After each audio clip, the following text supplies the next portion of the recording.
These past few months, I have reflected a lot on my Korean learning journey. A few months ago, I needed to take the time off from studying Korean and also YouTube to focus on an important exam which was important to my career.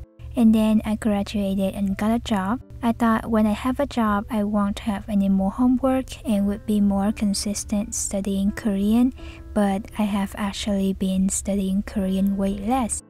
I frequently get messages asking, how do you manage your time to study Korean, work a full-time job, make YouTube videos, and also have a life? Well, as you can see, I haven't been able to do a good job on it. I'm working on managing my time better to balance out my life, but at the same time not pressuring myself to be productive all the time so I can also rest properly. But of course, it's easier said than done. I kept thinking about the reason why I lost the motivation to study Korean. There were many times in the past few months I felt like I was having a language learning slump. I was studying consistently, but nothing seemed to stick. Maybe my current learning method is not working for me.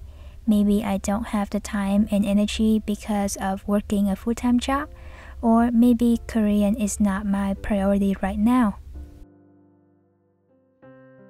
I started to rewatch my old YouTube videos and review my own notes. Seeing myself studying Korean so enthusiastically just a few months ago makes me wonder how I was able to learn Korean while being occupied with school and clinical rotation. Then I realized not having the time or energy isn't the reason, because I would have more time now than I was in school. Looking back at the past few months, I realized that I spent more time worrying about my progress than actually studying. I was losing motivation to study, so I explored around social media to look for inspirations. And instead of feeling inspired, I felt intimidated because there are so many incredible learners in the community, which made me feel even farther behind. I subconsciously got ambitious and added more bullet points in my to-do list that take me further away from my original goal and make myself uncomfortable, which led to demotivation. I started learning Korean out of curiosity and genuine interest for the language. My goal is just simply having fun learning a foreign language and being able to understand whenever the language is used. I never planned to learn it to take a test or to live in Korea. Learning Korean has always been a hobby for me and is always gonna be. I often advise others not to look at other people's progress and compare it to their own, but it seems like I wasn't even following my own advice. Even when I wasn't making these comparisons intentionally, I know deep down I'm constantly measuring myself up against other learners.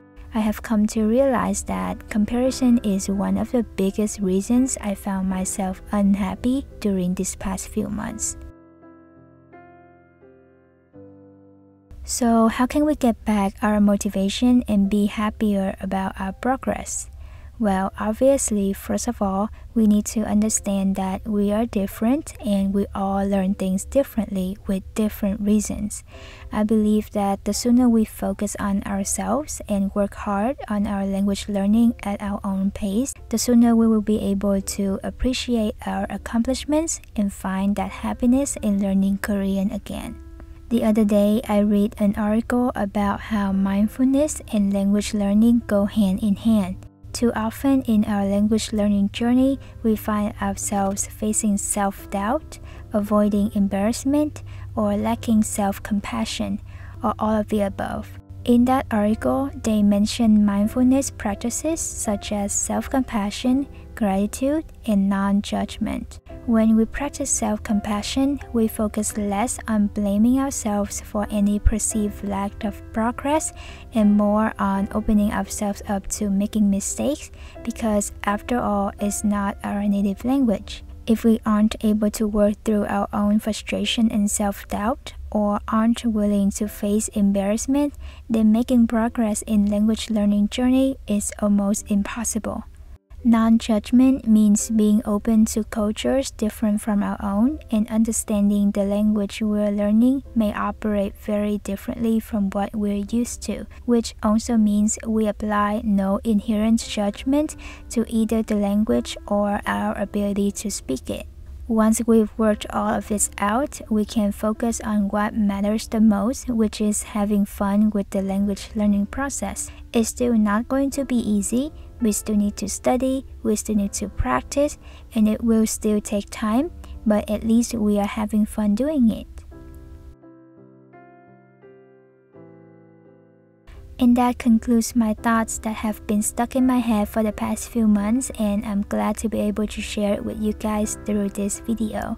The first quarter of 2023 has passed. If you have been in a slump like I was, or if you are feeling stuck in your journey and haven't accomplished any goals so far, I hope this video helps you even just a tiny bit. Be proud of yourself for getting started, for trying, and for never giving up on this journey.